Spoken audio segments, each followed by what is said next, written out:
In this installment, we're going to be breaking down Week 6 top stacks and values. Let's get into it.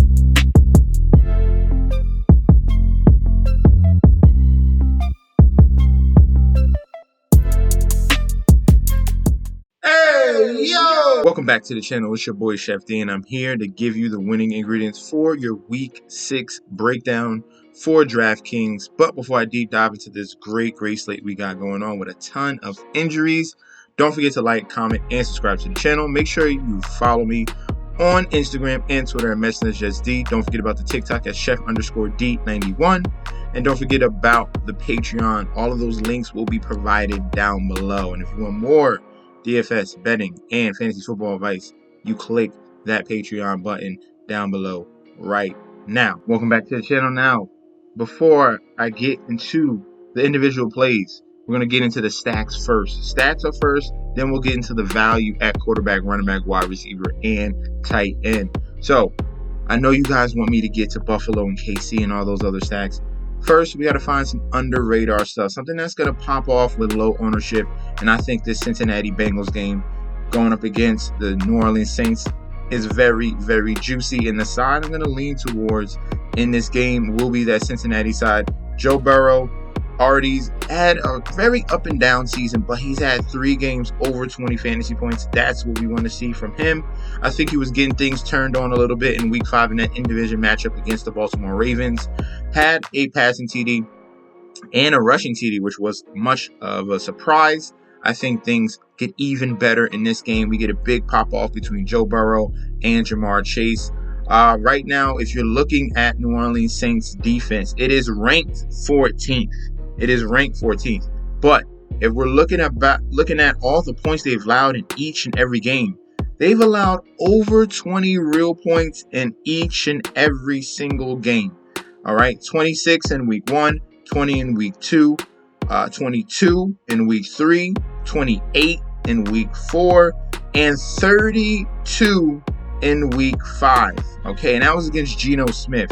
Now we're getting Joe Burrow and we're getting Jamar Chase in this matchup. Not to mention, this secondary is going to be decimated. Tyrann Mathieu has been playing poorly.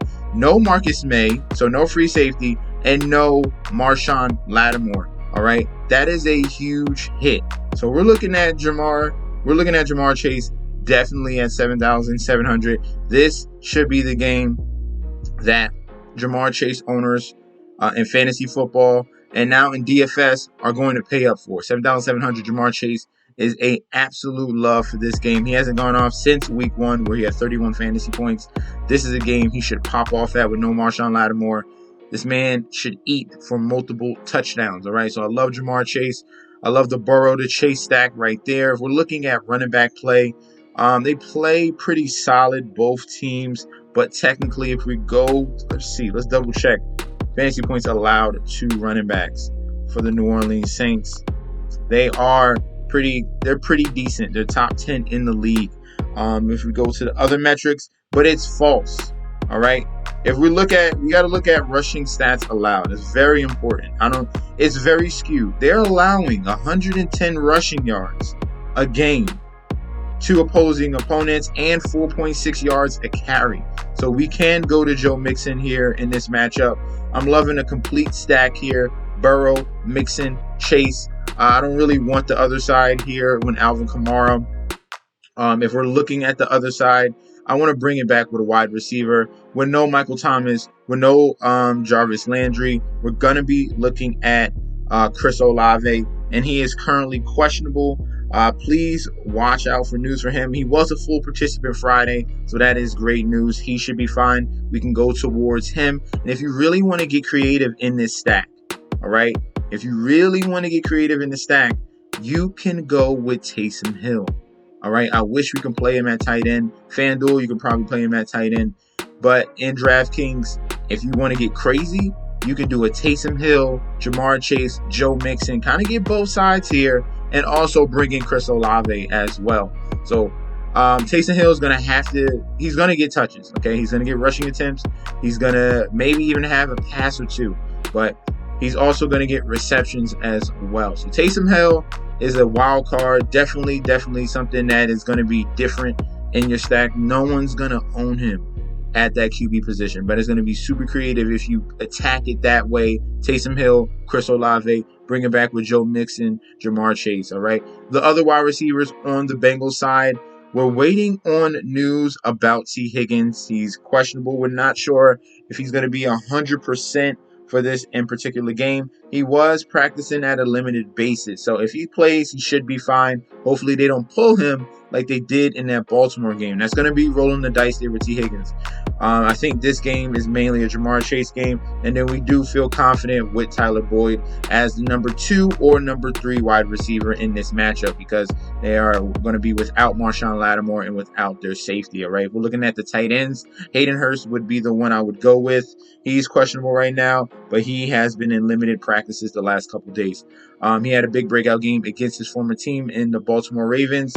So back-to-back double-digit fantasy point performances from Hayden Hurst. I don't mind going there if we're looking at the Cincinnati Bengals. Let me throw in Chris Olave here as well. And I think that's how far you go in this in particular stack.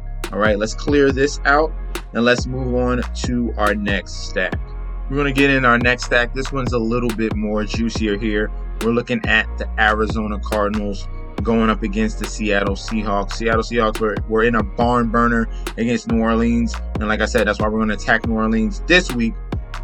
This game has high upside. You see green all across. Opponent ranks against quarterbacks, running back, wide receiver. This should be a free-for-all in this in particular game, all right? So now we have a choice. Do we pay up for Kyler Murray? Or do we go with Geno Smith, who's a little bit cheaper, but still been providing 20-plus fantasy point outputs, all right? A higher ownage is going to be the Geno Smith just because of his price point. You can allow different kind of stacks and pay up at some different spots and still have a quarterback that's going to give you a very nice outcome fantasy points wise. But Kyler Murray has more upside, obviously, better arm talent, and he has upside with his legs. As you can see, he's being utilized heavily in that rush game. 12 carries in week 4, 4 carries for 42 in week 5. When things are down and out, Kyler Murray will create on the fly and be able to provide fantasy points no matter the situation, okay?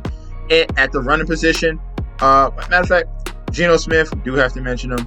We do like the price. This is why he's going to be highly owned is because look at these past 3 games, all right? Just definitely wanted you to show you this. The reason why people are going with Geno Smith.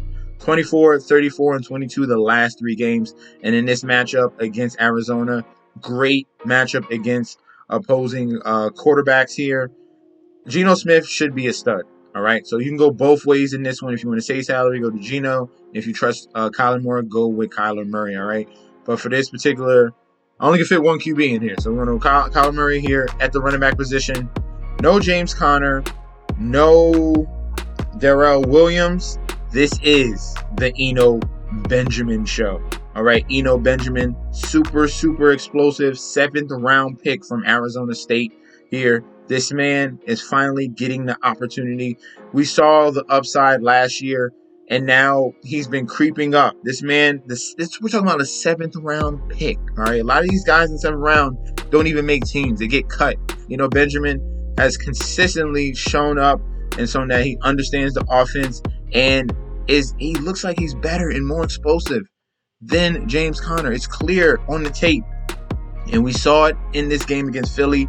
8 for 25, 1 TD, and he is the pass catching specialist on his team. So he's going to bring upside there. He was 3 for 4 for 28 yards in last week's game against Philadelphia, creating space. He's very shifty. Eno Benjamin is going to be one of the locks I love, especially at a salary at $4,600. I'm not going to say he's going to be highly on because there's a lot of value in this slate. There's a lot of ways we can go. The next guy we can go and talk about is Kenneth Walker. With Rashad Penny out for the season, Kenneth Walker comes in as the number 1 running back. He had that big run against New Orleans, 8 for 88. He had that long run for 69 yards and a touchdown. He's been getting receptions. The question mark coming into this to the NFL was his pass catching ability. And right now, he's looking pretty decent, all right? Looking pretty decent. Got a catch in week 4, got 3 receptions in week 3, and got 2 receptions in week 2. So maybe he's not all stone hands. Maybe he's been preparing for himself and getting this opportunity, takes it to the next level. This is another great matchup here. Kenneth Walker and Eno Benjamin are loves at that running back position. Now, for the wide receivers for this in particular stack, if we're going Kyler Murray, then we gotta go Marquise Brown. Marquise Brown should have had a better fantasy day, all right? But the past 3 weeks, 31, 20, and 21. This man's been super consistent, getting a ton of targets as long as DeAndre Hopkins is out. Obviously, he's coming back after week 7 or during week 7. Marquise Brown is a stud. Double-digit targets. We got to play guys that are getting double-digit touches back-to-back weeks with a touchdown as well. Marquise Brown is a love. If we're looking at other Arizona wide receivers, we can go to Rondale Moore. He's getting utilized a little bit more, doing more intermediate and short routes. Okay, so Rondale Moore has bounced back. He saw Greg Dortch was on his behind, and he has performed. All right, week 5 was a little bit of a breakout game. 7 receptions, 68 yards. They also utilized him in the rushing game. Probably like some end arounds, some more creative stuff. It went for negative yards, but that's okay. They're still going to be creative with Rondale Moore. He's still a very solid option at the wide receiver position at 4,200. This is the number 2 wide receiver on Arizona in a game that's going to be over 50 real points. So you definitely want someone like that. If we're looking at the Seattle side, obviously we got the 2 studs here. We got DK Metcalf. He got a touchdown last week. He's been pretty solid with Geno Smith, as well as Tyler Lockett here, the wide receiver that we got. So a lot of people are fading this duo, but the talent, all right? Wide receiver talent improves the quarterback, all right? So Tyler Lockett, 30 fantasy points, 2 touchdowns last week against the New Orleans Saints. This is exactly why I love Jamar Chase, okay? So Tyler Lockett cooked the Saints last week. You can only imagine what Jamar Chase is going to do. 5 receptions, 104 yards, and 2 TDs. We're going back to the well in this one. And I just love all the plays in this Arizona-Seattle game. You can get creative, go, have 3 one side, bring back 3 on the other. If you want to have a one-off, fine. But, hey, this Arizona-Seattle game is going to be a ton of fun. And the tight ends for this game, we got Zach Ertz, the third option mainly, all right? So you got Marquise Brown. We do have to mention Rondale Moore, but the next guy that's getting double-digit targets is Zach Ertz. Look at his fantasy production each and every week. He does not have a game under double-digit fantasy points. It's over 10 and above each and every week at 4.9K. He just needs to get a touchdown, and he has the possibility of getting you 20 fantasy points, all right? So Zach Ertz is a smash play, and the tight end position, they are running a myriad of tight ends for the Seattle Seahawks. Will Dissly will have a good game, and then Noah Fant gets chipped in. The more consistent out of these 2 guys has been Will Dissly. Noah Fant is still getting receptions, all right? But the better tight end that has been playing and getting better fantasy point outcomes has been Will Dissly. He's at 3,100. Definitely got to mention him. All right. So let's clear this out. Let's move over to our next stack. We're getting to the best stack of the slate. All right. And that is going to be the Buffalo Bills going up against the Kansas City Chiefs. This playoff game was absolutely insane. Now, we have barely a price discrepancy on Josh Allen and Patrick Mahomes. The lesser owned one of the two will be Patrick Mahomes. This is an opportunity where you can get lower ownership on Patrick Mahomes because a lot of people are going to go with Josh Allen. Obviously, because not only will he throw for 400 yards, but he will also rush for maybe a couple touchdowns. Maybe he'll run for 100 yards. We don't know, but Josh Allen is a Konami Code dual threat quarterback, 8,200. This man deserves his praise. Love him at his price. If you wanted to save some salary or just be contrarian with percentages, Patrick Mahomes can be your guy. He has similar upside. He's going to throw the ball for 300, 400 yards plus, and he can also rush the ball, but not at the same rate as Josh Allen. He won't be as aggressive as Josh Allen in that red zone area as well. But Patrick Mahomes is someone that we can go to at $8,000 in salary, all right? Had that big blow-up game. Kelsey's going to probably see a whole lot of ownership because of the 4 TDs. So can we get creative somewhere else? I think this is a setup. So if we're looking at running backs, Clyde Edwards-Helaire is not a love for this week, all right? Clyde Edwards-Helaire gets saved in the red zone areas. He needs a touchdown to save his production because he's been very, very poor. He's been poor rushing the ball, but he's been solid receiving this year. And now he's splitting carries with 2 other running backs, all right? Isaiah Pacheco is a factor and Jerick McKinnon. So obviously we need CEH, if you're playing him, to cash in at the red zone area, okay? He's not the type of dude that's going to pop off a 40-yard, 50-yard run. He would need to do that as well. But he is splitting carries with 2 other running backs. That is not someone that we really like at 6,300. All right. On the case of Devin Singletary, we've seen case in and case out. And high temperature type games that are very crucial, they stick with Devin Singletary. Okay. A similar game where it's highly contested, back and forth, tight scoring. All right, they stay with him, and they're going to check the ball down him in this Miami game like they did. 9 receptions, 11 targets in that game. They trust Devin Singletary. They do not trust Zach Moss, and they do not trust James Cook. So in this game, if this gets close, obviously it is, and it's going to be a back and forth type of environment. This is a playoff type game. Devin Singletary is going to see the majority of the rushes and receptions. The reason why he only got 5.6 points last week was because it was an absolute blowout. They won 38-3.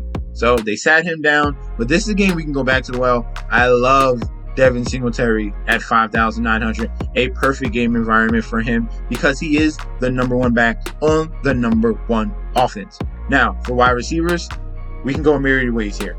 Diggs is going to be highly owned. Obviously, he deserves to. He should come through. Okay? Diggs, matter of fact, let's just double check this. Let's look at Stephon Diggs, DKP, by game log, versus Chiefs, last 4 games. We'll do last 4 games. Okay? They know the assignment. If you're looking at this, guys, they know the assignment. Stephon Diggs, 16 fantasy points. That was 2020. 2021, 13.7 fantasy points. The other game in 2021, 8.9. And then in that playoff game, only 5.7. They know to stay on Stephon Diggs. But also, what comes with that is if you stay on Stephon Diggs, then we know we got Gabe Davis, baby. Gabe Davis at 6,500. Absolute stud. Finally broke out in week 5. 3 receptions, 6 targets, 171 yards, and 2 touchdowns, 35 fantasy points. I expect in this game he is going to come back with another huge performance. They are still going to focus on Stephon Diggs. Gabe Davis is going to come under the radar and still provide high upside. This is why I like Gabe Davis. I like Devin Singletary. I like the other guys other than just a plain Josh Allen Diggs stack. That's what's going to be very creative in this type of build that might not be highly owned if you fade Stephon Diggs type. All right. Isaiah McKenzie is the number 3 wide receiver in his offense. He's back and should be fine after his concussion protocol. He's another very sneaky play at $5,000 in salary. This is someone we can go to as well. If you want to get away from Diggs, he's going to get a lot of attention. We can go Gabe Davis and we can go Isaiah McKenzie, all right? For the wide receivers on the KC side, the reason why I think this is set up, I think this can be a Juju game. This should be a Juju game. With the last week, especially with the last week of Travis Kelce getting 4 touchdowns, there's going to be even more attention, all right? With Buffalo, they're going to run their regular cover defense, cover 3, cover 1 defense, and they're going to force Patrick Mahomes to dink and dunk, all right? They do not want the big plays. So they'll have back coverage in the back so nothing goes deep, and everything should fall in the middle, and that's where Juju works, all right? Not in man coverage. He works in zone, all right? And that's what the Bills run. This should be a heavily targeted Juju game, and he should have double-digit fantasy points in this one. He's already getting 8 targets almost each and every week. That's a great sign, all right? It's eventually going to come through. And in this big environment against the perfect defense, the way they're going to play zone, Juju kills zone defenses at 5,200. Juju is going to be a love, all right? A love for this particular game between the Buffalo Bills and the Kansas City Chiefs. Other guys we can look at, MVS, a lot of people are going to look at him. He's the more of the separator. He opens things up. He's going to run the more deeper route, intermediate to deep route. That's what's going to be MVS. I think we can stay away from him. If we want another guy that's going to come across the middle, will be Mecole Hardman that we can look at. He had 4 for 73 last week, got a rush in as well. And they're also utilizing Sky Moore even more, okay? All right, I know I said more a whole bunch of times, but Sky Moore is getting more and more reps, okay? He's past Justin Watson now. He's now that wide receiver 4 in this offense.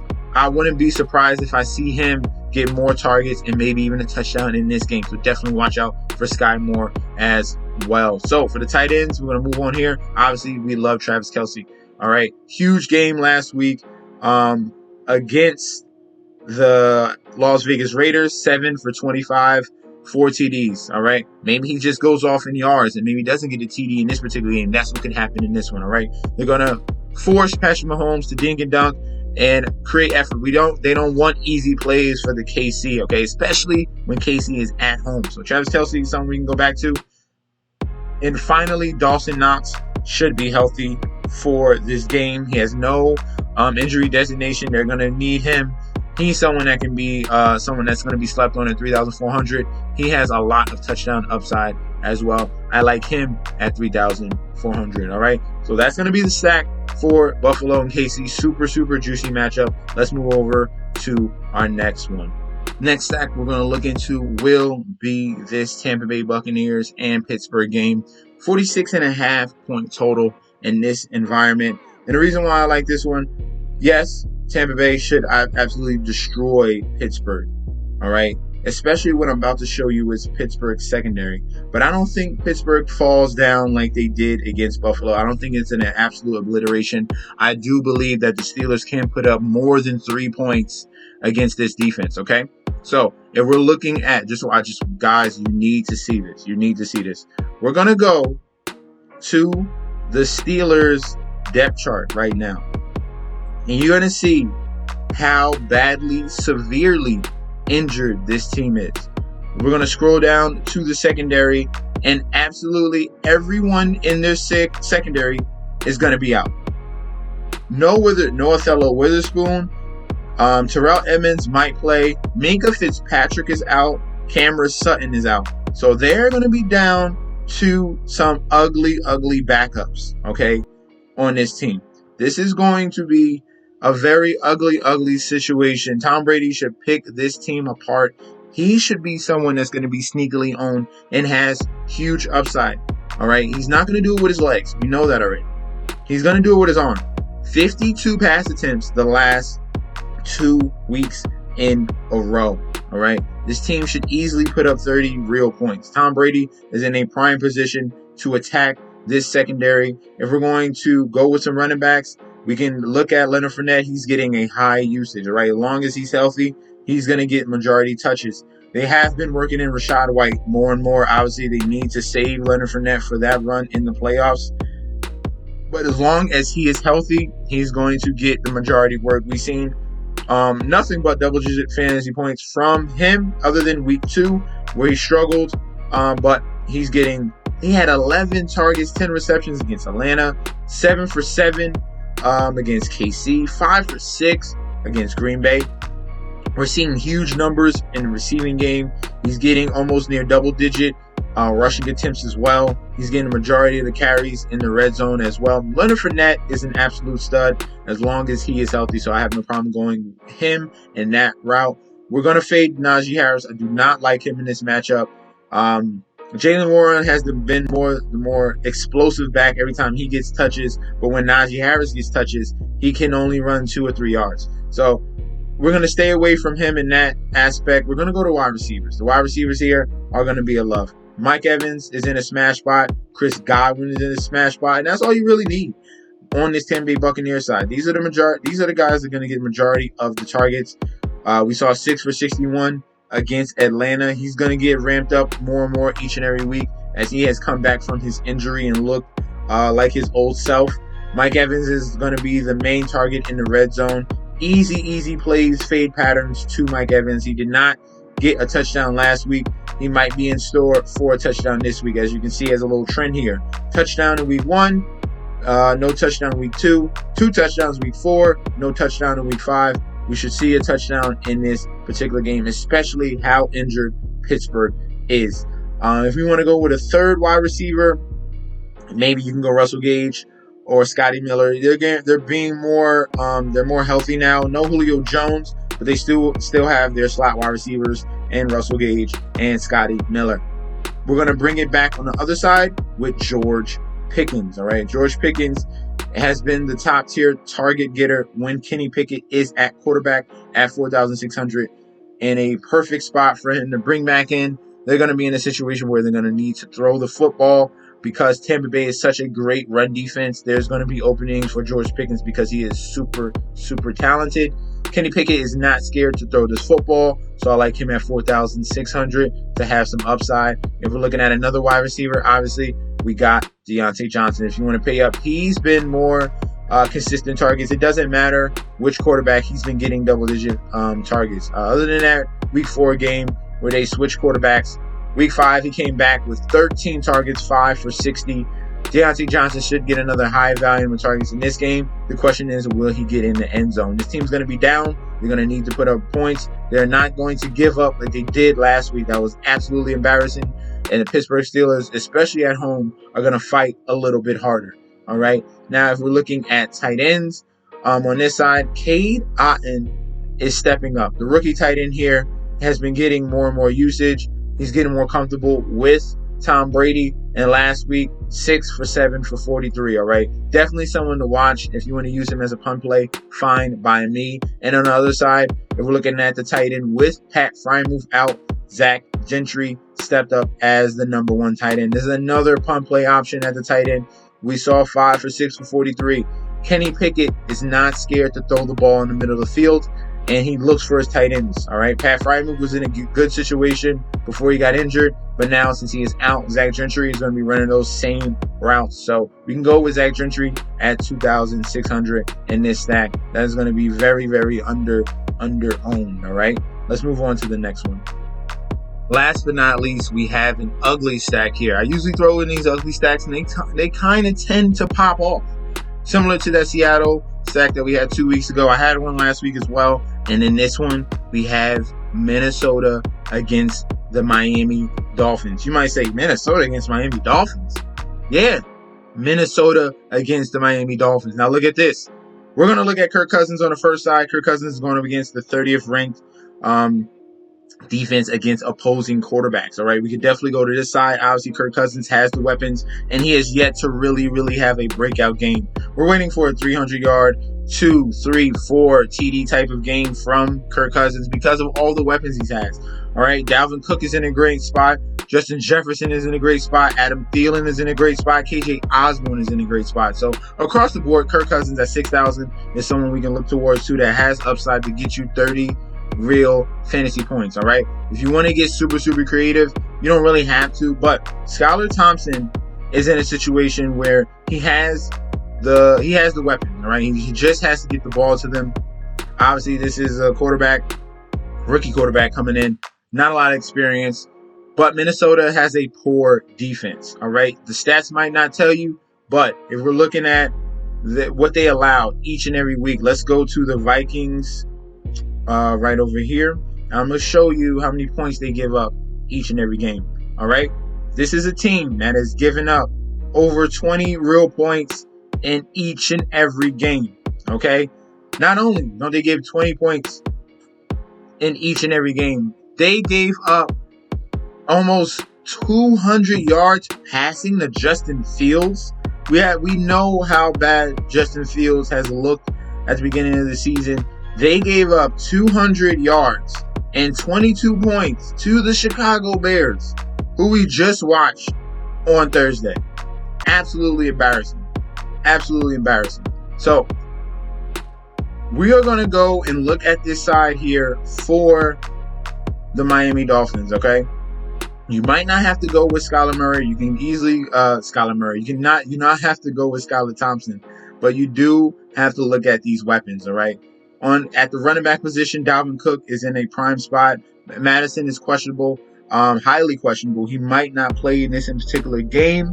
We're going to wait on more news for confirmation that he's going to be in. If he is out, this is going to be more usage for Dalvin Cook. Dalvin Cook going up against this team is a great spot here. If we're looking at fantasy points allowed to opposing running backs, the Dolphins are currently 21st in the league and 26th, okay, in red zone rank. All right, so that is ugly sight to see.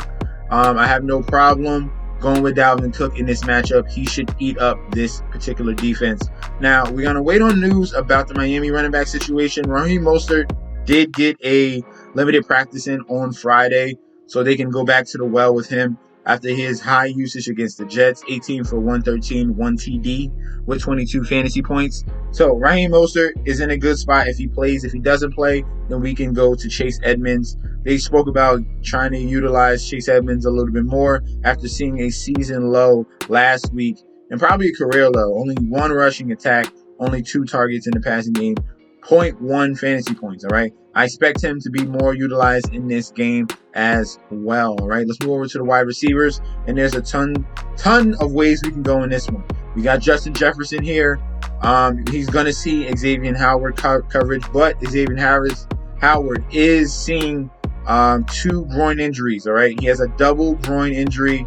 They've been resting him. Maybe he feels a lot better in this matchup, but he's going to have to follow Justin Jefferson. So we still like Justin Jefferson in this matchup. This man is a stud, and back-to-back 30 fantasy point games, but with no touchdown. So he hasn't had a touchdown since week 1, so that's very surprising to see. But he's getting so many receptions, so many targets, and over 100 yards each and every game. All right, so Justin Jefferson is 11 at 8,900. If we're looking at the next guy on Minnesota side, Adam Thielen has been getting a ton of targets, and especially in the red zone, it just hasn't equaled in more touchdowns, right? He's going to be in a progression spot here at that TD category. He should get a touchdown in this game against Miami. Kirk Cousins is looking at him at a very high clip. As long as Adam Thielen is healthy, Adam Thielen is going to produce, okay? So I like him there. And if we're looking at a third option for Minnesota, this man usually flies under the radar, but puts up solid fantasy points, all right? He had double-digit fantasy points against Detroit with 18.3 and had almost near double-digit fantasy points against Chicago, 5 for 41 in that particular matchup. So if you want to save some salary, go with a number 3 wide receiver in this offense. He does have the capabilities to pop off in this game, all right? And if we're going to bring it back, we got Tyreek Hill and we got Jalen Waddle. The explosiveness in these 2 guys is going to exploit that Minnesota secondary, okay? Patrick Peterson is not what he used to be on this defense. And was it Cameron Dantzler on the other side? Yeah, this is going to be a very interesting matchup between Tyreek Hill and Jalen Waddle going against that secondary, okay? I've seen Minnesota give up lead after lead each and every week, okay? They do not want to play around with Tyreek Hill and Jalen Waddle, even if it's Skylar Thompson throwing them the football. So Tyreek Hill, I like him at 7,500. He's become more of the favorite of Skylar Thompson, but that just could be his first game. And we don't have a solid knowledge of how Skylar Thompson and who does he consistently throw to. So we're going to try to play both of these guys, and Jalen Waddle and Tyreek Hill. Tyreek Hill obviously is the better talent. So Tyreek Hill, love him. Jalen Waddle, love him as well if you want to have a stack in this particular game. If we're looking at tight ends, we can go with Irv Smith as an option. He's been getting consistent 4 to 5 to 6 targets each and every week. Only had 1 double-digit fantasy performance. We need him to get in the end zone for him to cash out at 3,200. I'm not looking at the tight ends on the Miami side. We're not going with Mike Gesicki. We're strictly sticking with Waddle and Tyreek Hill, and that will be the stack for Minnesota and Miami. Should be something very sneaky. I think it's going to be a high-scoring environment as well, right? And now we're going to move on to our value plays. Now the value plays for each and every matchup here, or for each and every category. At the quarterback position, we're going to be looking at Jimmy Garoppolo going up against the Atlanta Falcons defense. He has big playmakers that get a lot of yards after the catch. We got Brandon Ayuk, we got Deebo Samuel. Jimmy Garoppolo is in a good spot. to create some fantasy points. Obviously, they're going to be more of a rushing team in this in particular matchup. But if one of these receptions, his two or three dynamic receivers can definitely equal into big fantasy production for Jimmy Garoppolo. So I like the way he's been playing, and I like the upside of his pass catchers in George Kittle and in Deebo Samuel and in Brandon Ayuk. So Jimmy G at his price at $5,500 is a value. Let's move over to the running backs. That will be Jeff Wilson Jr. We saw over 100 yards rushing last week against Carolina. Very stout defense there. Got in the end zone as well. 23 fantasy points from him. I can see a very similar type of game for him in this game against Atlanta. Atlanta struggles against the run.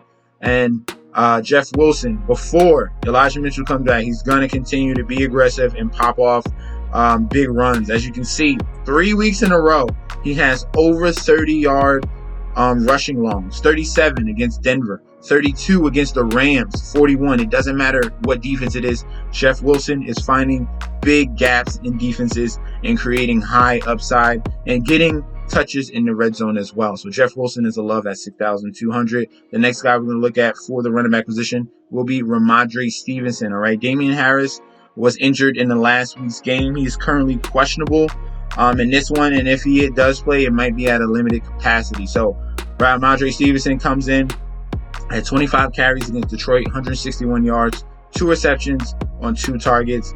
He's going to get the bulk of the usage. Obviously, the Patriots like to use 2 running backs as well. So there will be some chipping for if it's Pierre Strong or Damian Harris in limited type of action. But Ramondre Stevenson is going to get the bulk of the carries against the Cleveland Browns, who have been giving up fantasy points to opposing running backs. Ramondre Stevenson is getting nice usage in rushing and receiving categories as well. I like him at $6,000 in salary. All right, the next guy we're going to look at will be Breece Hall. This man has been breaking out slowly but surely, all right? The rookie running back out of Iowa State here is super, super dynamic, best comparable to Jonathan Taylor. Shout out to Eric. He said he looks exactly like Arian Foster, and I see the resemblance there as well. Great analysis there. Breece Hall at $5,800 is a solid play. All right, he's going to pop off, especially in this game against Green Bay. Green Bay struggles against stopping opposing running backs. That's been their problem for the past 4 postseasons. All right, we've seen it each and every week. All right, some guy we need to look at will be Nyheim Hines at $5,500. If Jonathan Taylor is out, Nyheim Hines is going to be the number 1 running back in this offense. He's had full practice on Friday. He's going to be geared up to go against Jacksonville in division matchup. And if Jonathan Taylor is out, we can go back to Nyheim Hines at $5,500. I like his salary there. And I have one more for you, and that's going to be Darrell Henderson. All right, Darrell Henderson here at $5,100. They sent home Cam Akers. Cam Akers, unfortunately, is having some complications. He's going through some issues right now, and no one knows how soon he will come back.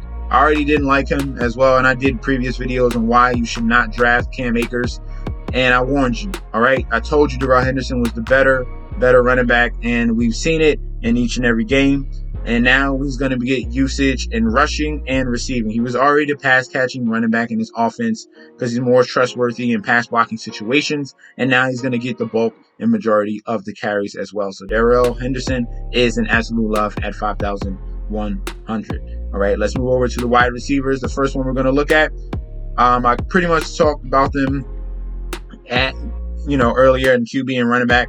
That's going to be Deebo Samuel, and that's going to be Brandon Ayuk here. $7,600 and $5,400. These guys provide huge upside. We saw it in that game against the Rams where Deebo Samuel broke off that big 57-yard catch. He was decent against Carolina. I expect him to have a bounce-back performance against the Atlanta Falcons. The same upside goes to Brandon Ayuk, all right? He's been getting majority targets as the wide receiver out there in the team that doesn't really throw the ball at a very high clip. He's a guy that we can look at $5,400 as well. Let's go to some other guys that I like at the wide receiver position. We got a nice punt play here in Darius Slayton. With all the injuries for the New York Giants, the wide receiver we can look at is going to be Darius Slayton. We're not sure about Wan'Dale Robinson. He might be trending towards playing in this week, got to watch the news on that if he is full go in this game against the Baltimore Ravens. But Darius Slayton had some solid production in previous years. I don't know why he was in the doghouse, but against Green Bay, we saw 6 for 7 for 79. Very efficient and nice connection between Daniel Jones and Darius Slayton. I like him as a very, very sneaky punt play at 3,800. All right, the next guy we're going to look at in the same game is going to be Devin Duvernay. All right, Rashad Bateman is trending towards being out, and at 4,700, Devin Duvernay is being utilized in a myriad of facets in the pass game as well, and in the rushing, as you can see against Cincinnati, 5 for 54, and he got a couple end arounds, a couple rushes there. He got 3 for 24 in this game. All right, they're being very creative with Devin Duvernay. He is very explosive. This is the returner as well, so we can see him pop off for a big run or two in this game against the New York Giants. All right, that speed kills. All right, and then last guy before we move on will be Alec Pierce. Alec Pierce, metric-wise across the board, if you look at it on Player Profiler, he is better in every category than Michael Pittman. He's faster. He's bigger.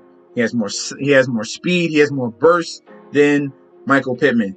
Who's not to say that Alec Pierce emerges as the number one wide receiver in this offense? And I've been trying to. I looked at it. I told a couple people, I'm like, listen, yo, he's better in every aspect. Why is he not going to be the number one wide receiver? He has the ability to. All this Michael Pittman talk. Alec Pierce is here, guys. Alec Pierce is here. Week 4, week 5, double 2 games in a row with over 80 yards receiving. He had 9 targets last week against Denver. We're going to be very interested to see, with all the attention to Michael Pittman, Alec Pierce is going to fly on the radar and could have a 100-yard game. So at 4,300, I love him at that price point. Let's move over to the tight ends before we close out, guys. And the first tight end we're going to look at will be David Njoku. All right, this man is another guy in previous videos I've spoken about that he's going to be the breakout tight end, best comparable to Travis Kelce, and it's because of the usage in this Cleveland Brown offense. Cleveland Brown offense throws the ball to the tight end position at a 30% clip. That is top 2 in the league. All right, and you have a dude that is super athletic, and they just paid. It was only easy math. So in 3 straight games in a row, we have double-digit fantasy points for David Njoku finally breaking out. Hopefully we get a similar type game that he did against Pittsburgh, against New England. A lot of attention is going to go towards Amari Cooper, and David Njoku is going to be a guy that's going to be a big X factor in this game at $4,000 in salary. All right, I love him at that price. The next guy we're going to look at is Kyle Pitts. Kyle Pitts is trending towards playing in this game, and they need one of their top tier targets. All right, he is expected to play. But we're going to definitely watch out for news. Make sure he is cleared before kickoff. All right, definitely got to pay attention to that. This is not a perfect game spot for him, but I mean, he's struggled all year long. We need them to throw the ball to Kyle Pitts. All right, this is a dart throw here. He hasn't been consistent, but if we can take a shot at Kyle Pitts with a lot of talent in a game where they're going to probably be playing catch up, we're going to need to throw the ball. Kyle Pitts has some upside at 4,200. And then last but not least, we got big Bob Tonyan for the Green Bay Packers. I like him going up against the New York Jets. Jets kind of struggle against the tight end position. And Bob Tonyan has been getting solid production coming back from his injury. Remember him 2 years ago where he was a breakout tight end with 8, 9, 10 touchdowns that he had in that year. Robert Tonyan is someone that is very sneaky, being utilized a little bit more. He got sniped with a touchdown last week from Mercedes Lewis, but Robert Tonyan is still the number 1 tight end in this offense. All right, so that's going to be the breakdown for week 6. I appreciate you guys so much. Don't forget to like, comment, and subscribe to the channel. Make sure you follow me on Instagram and Twitter at MetsNetJetsD, and I'll be back with another video very soon. All right, peace out, guys.